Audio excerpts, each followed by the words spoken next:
México siempre ha tenido servicios de inteligencia dentro de su aparato de seguridad, como todo Estado, pero es la primera vez que un director del Servicio de Inteligencia, en este caso del Centro de Investigación y Seguridad Nacional, escribe un libro bastante claro que en mi opinión es de lectura obligada para quienes les interesa el tema de la seguridad. Jorge Carrillo Lea, general retirado y un funcionario que ha transitado por la vida pública mexicana durante varias décadas. ¿Cómo cambiaste tú, habiendo sido funcionario? ¿Cómo te impactaron los cambios que viviste? Yo diría que el servicio público me enriqueció terriblemente en mi espíritu, en mis convicciones, si se puede decir, en mis valores. Yo creo que 40 y tantos años de servicio público, yo salí muy enriquecido, no en lo económico. Quisiera empezar con el 68. Una de las grandes preguntas de la noche de Tlatelolco fue la identidad de los francotiradores que empezaron a disparar sobre la multitud y que llevó a esa matanza que marcó al régimen. Según el general Marcelino García Barragán, secretario de la Defensa en 1968, los misteriosos francotiradores fueron 10 oficiales del Estado Mayor Presidencial. Habían sido enviados por órdenes del presidente para justificar la eliminación violenta de los estudiantes. En eso consistió la trampa de Tlatelolco. Tú no participaste directamente en esos eventos, aun cuando luego te enteraste y lo cuentas en tu libro. ¿No fue ese hecho una traición al ejército? ¿No lo vivió el ejército como eso, como una traición? Es una aseveración muy severa, pero lamentablemente creo que cierta o así sentida en aquel entonces, no puedo hablar de otros tiempos, por los miembros del ejército. Una sorpresa muy grande. La información no fluía suficientemente, pero sí el sentimiento de que un drama estaba en la puerta y que ese drama no solamente lastimaba o había lastimado a familias, sino a las propias instituciones armadas. Pasamos ahora a un segundo tema que se desprende directamente del 68, lo cual nos lleva al famosísimo incidente de la pedrada a Luis Echeverría en la Universidad Nacional Autónoma de México en 1975. Tú estabas ahí, de eso sí fuiste testigo, y por tanto que comentáramos el hecho y lo que significó. Escuchen lo que les voy a decir. El enfrentamiento entre la universidad y el gobierno lo lamenta la nación y lo celebran los heterogéneos enemigos de México. Son agresiones contra el país. Jóvenes del coro fácil, nos opondremos a ellas, provengan de donde provengan, sean de oficinas burocráticas, de oficinas empresariales, de nefandas agencias manejadas desde el extranjero, cualquiera que sea su signo ideológico.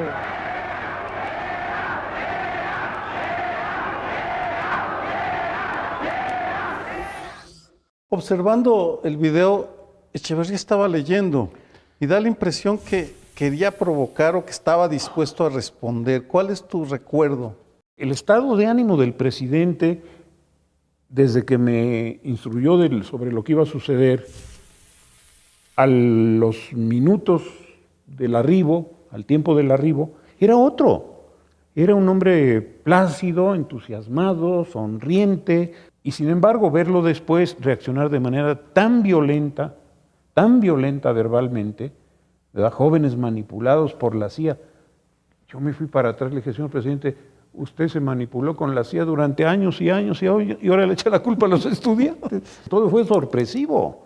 ahí si se habla de una trampa por allá, por otro lado, acabas de comentar, aquí hubo una trampa también, definitivamente, por lo menos a mí, no al presidente, porque esto había sido tripulado por el secretario general de la universidad, el doctor Molina, si no mal recuerdo, y algunos estudiantes o pseudoestudiantes como José Murat, a quien le damos un merecido en el libro.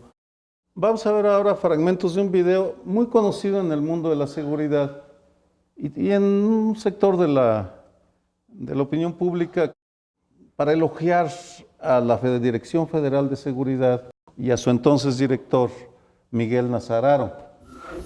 Dijimos que el tigre es poderoso y que no rehúye al peligro, que ataca de frente, que actúa en silencio y que eso le permite observar lo que otros seres no alcanzan a ver.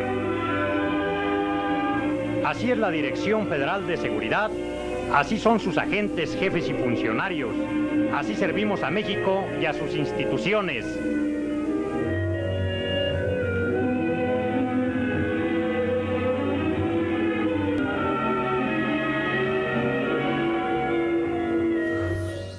Aparece Miguel Nazararo, aparece un tigre en la oficina de Miguel Nazararo, luego Miguel Nazararo, nunca se les ve juntos, por cierto. Me da la impresión que primero filmaron a uno y luego filmaron al otro. Pero en todo caso, ¿qué era la Dirección Federal de Seguridad en sus últimos años? Una cueva de locos que estaban obsesionados con que eran mandados traer del cielo para salvar este país, donde la ley, el bien, el deber, tal, no existía simplemente. ¿Y cuándo enloquecieron? Pues precisamente en el periodo en que se desprende la Dirección Federal de Seguridad, sin ese nombre, de presidencia, porque es repulsada por el presidente de la República, Adolfo Ruiz Cortines, que como exsecretario de Gobernación sabe lo que es, llega a presidencia y la vota de presidencia y va a dar a Gobernación.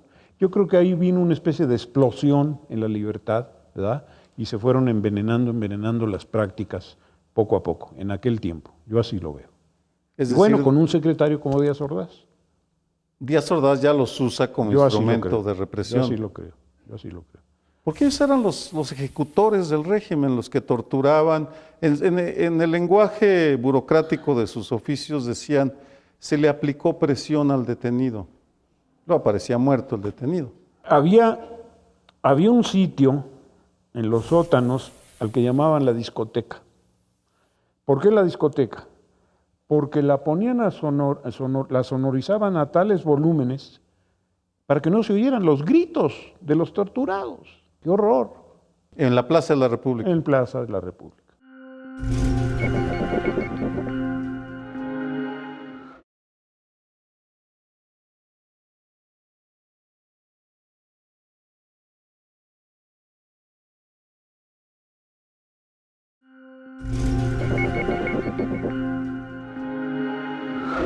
Un año después hay un atentado contra la hermana más querida del presidente electo, Margarita López Portillo.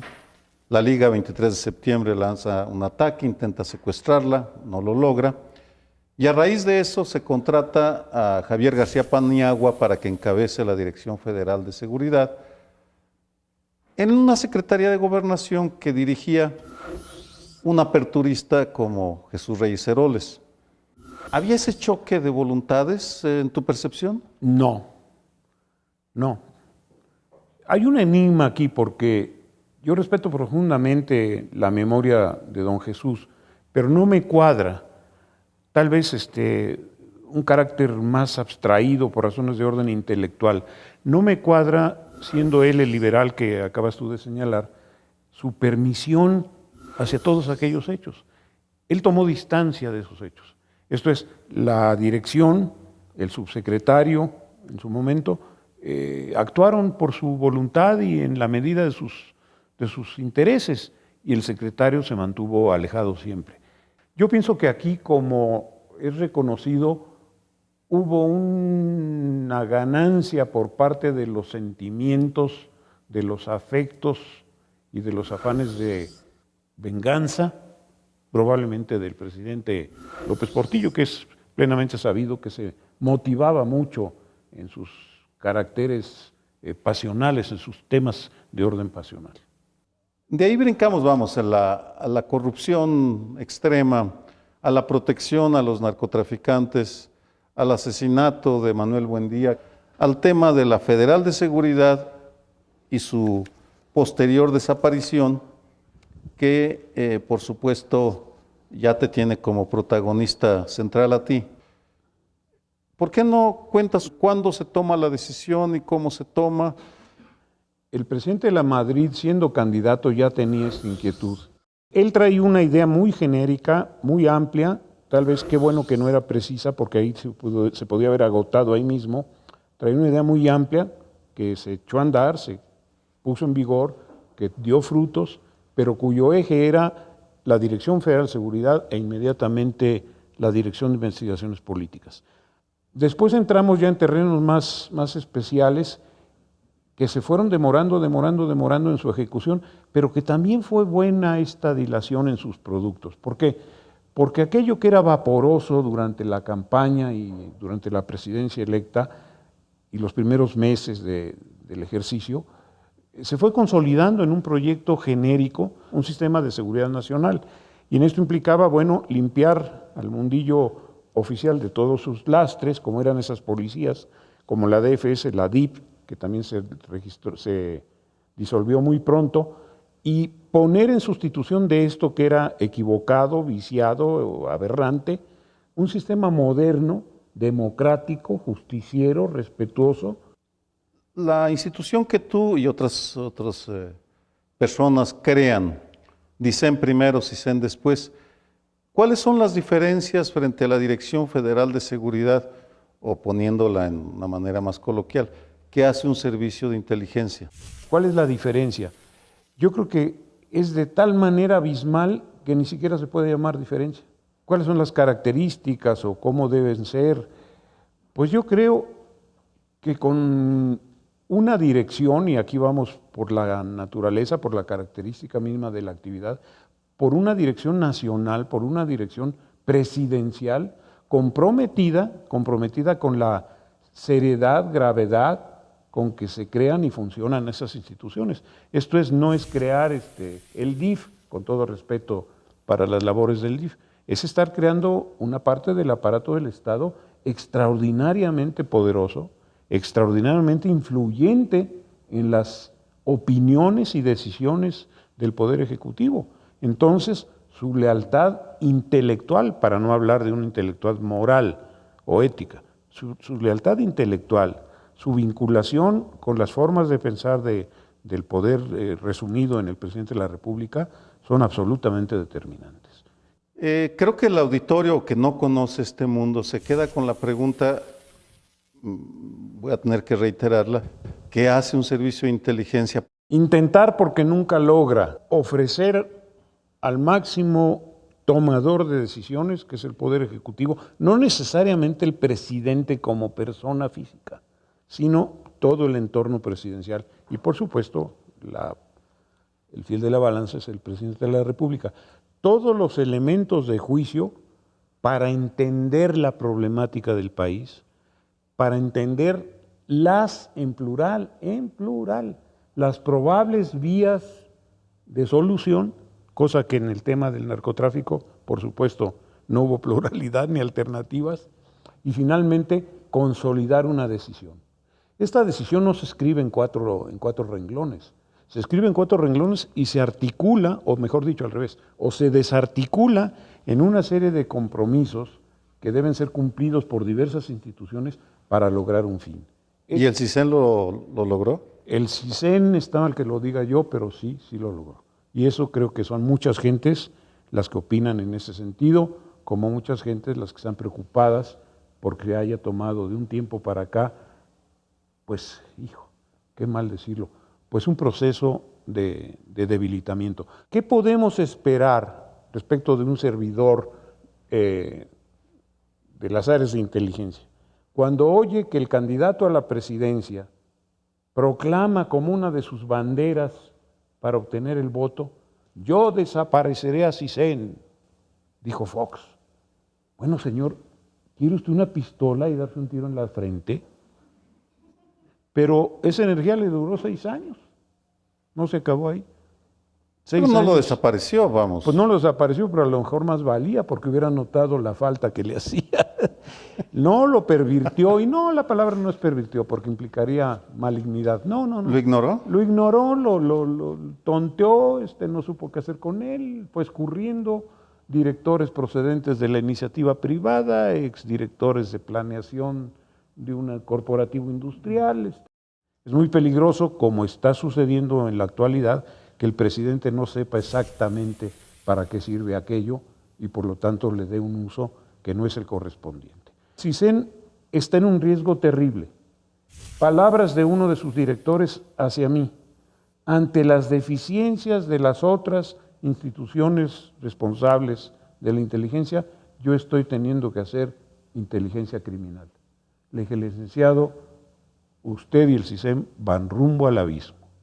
CISEN no tiene que hacer nada en la investigación, en la inteligencia de carácter criminal.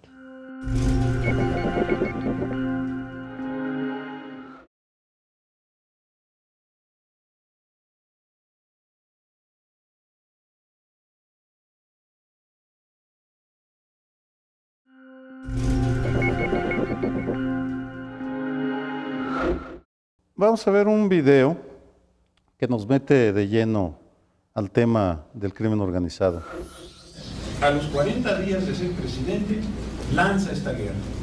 Lanza esta guerra, y es necesario que ustedes lo sepan, sin haber consultado a nadie. No se consultó a la Procuraduría, no se consultó a las organizaciones internacionales que algo podrían haber dicho sobre la materia, y que yo me atrevo a decir que todos unánimemente hubieran dicho: no lo haga.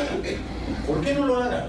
Porque no conoce usted ni la potencialidad ni las debilidades de sus instituciones. No las conoce, presidente. No sabe usted qué tan fuertes o qué tan débiles son. Y óigame, presidente, tampoco sabe usted cuál es la fortaleza y la capacidad de desarrollo de las fuerzas que usted está tratando de destruir.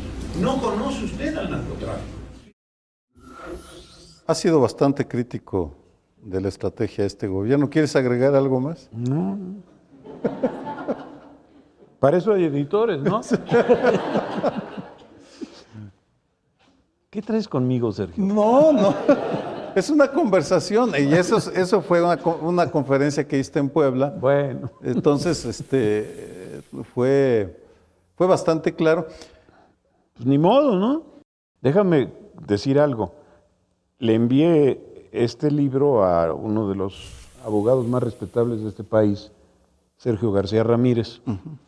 Y me dijo: oye, Jorge, algunos levantarán las cejas. Dice, pero la verdad es que así fue. Pues sí, ¿qué vamos a decir? Hay otra idea que la conoceremos en algunos meses, que muy posiblemente regrese el PRI al Ejecutivo.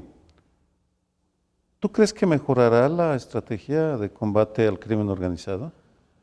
Decía un cubano amigo mío: lo bueno de la cosa es lo mal que se está poniendo.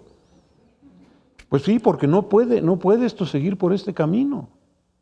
De otra manera se dice: ya tocamos fondo o no. No sé, pero tenemos que tocar fondo. De manera tal que yo he estado pensando en el siguiente gobierno, por supuesto, y no me interesan los partidos. Yo me abstraigo de eso para tener toda la libertad del mundo. Se necesita un verdadero presidente que esté, primero que nada, y dudo yo que cualesquiera de los que apuntan, de cualquier partido, tenga la profundidad suficiente de concepción sobre la magnitud del problema. No acabamos de entender la brutal magnitud de este problema. Primero. Segundo, que pueda ofrecer una respuesta a lo que estoy diciendo.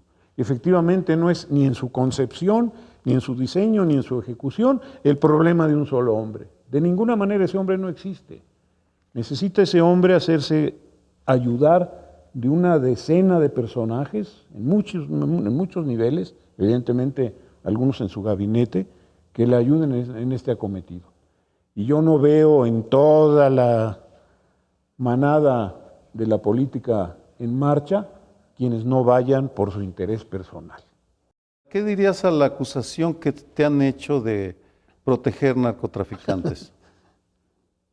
En el libro trato de dar el valor que creo que tiene a la voz de la calle, al rumor, al cuento. Pues eso, que fue un cuento que en algún momento se inventó y se derivó de una serie de acusaciones que están también en el libro, por las que me estableció un juicio, ¿verdad? Y ver la serie de babosadas de las que se me acusó ya formalmente, no la voz de la calle, ya formalmente. Por ejemplo, quitar impuestos al traslado de dominio en las casas de interés popular. Por ejemplo, crear un fideicomiso para la construcción de una central de abastos, escuela y un hospital de 200 camas. Ese tipo de acusaciones son las que se solventaron. Tener un procurador que no era nativo del Estado, haber nombrado interino de la Procuraduría a alguien que no tenía 35 años cumplidos. Esas son las acusaciones que se me hicieron, Sergio, ya en lo formal. De lo demás, nunca se pudo sustanciar nada. Bien, a continuación empieza la sesión de preguntas y respuestas. ¿Considera que está pendiente la justicia con los crímenes del pasado o son cosas que ya no se deben de tocar? Creo que ningún crimen, ni del pasado ni del presente, son intocables.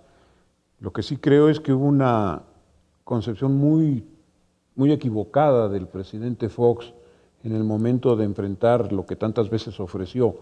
Esto es, el crear un aparato persecutor de los delitos aquellos, cualesquiera que hubieran sido, o crear en principio una comisión de la verdad. Cualesquiera de los dos ofrecían posibilidades muy distintas. Yo le apostaba más a una comisión de la verdad, porque la comisión de la verdad es menos exigente en términos de lo que iba a ser muy difícil reconstruir, dado los muchos años que habían pasado.